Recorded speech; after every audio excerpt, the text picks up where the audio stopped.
तुम्ही 2 दिवसीय लाक्षणिक उपोषणासाठी बसलेला आहात. काय मागण्या आहेत आपल्या? आज आम्ही भीम आर्मीच्या वतीनं आपल्या मराठवाडा उपकेंद्र जे आहे धाराशिव येथे तिथं पूर्णकृती पुतळा आणि डॉक्टर बाबासाहेब आंबेडकरांच्या नावाची कमान अद्याप झालेली नाही.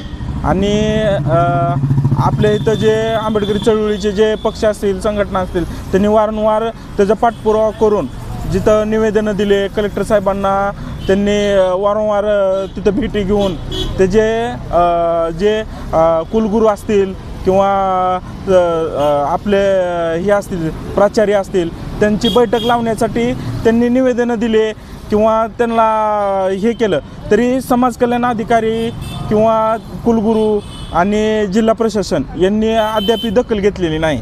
आणि स्थानिक आमदार असतील, खासदार असतील व चालू भाजपचे राणा जगजितसिंह पाटील असतील याच्यामध्ये कोणीही दखल घेतलेली नाही. आणि या मनोवादी वृत्तीचा आम्ही सर्वप्रथम जाहीर निषेध करतो. आणि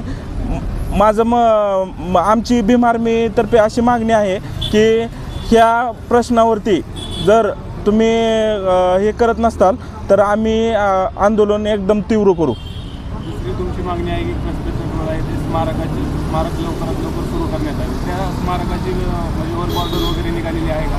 हो, त्या स्मारकाचं आपल्या इथं एवढं डॉक्टर बाबासाहेब आंबेडकर येऊन गेलेले आहेत कसबट डोळ्या इथं. आपल्या इथं एवढं भलं मोठं स्मारकाचं मंजुरी झालेली आहे, तरी अद्याप जिल्हा प्रशासन, समाज कल्याण आयुक्त असतील किंवा आपले स्थानिकचे खासदार असतील, आमदार असतील, त्याचा कसलाही पाठपुरावा न करता आपलं मनोवादी वृत्ती असल्यागत त्याच्यामध्ये कुठलेही एकदम असं जातीवादी आणि क्रूरतेची भावना दिसत आहे आम्हाला. त्यामध्ये तुम्ही आज उपोषणाला बसला, प्रशासनाकडून कुठली व्यक्ती आली होती का तुमच्याकडे? नाही आहे.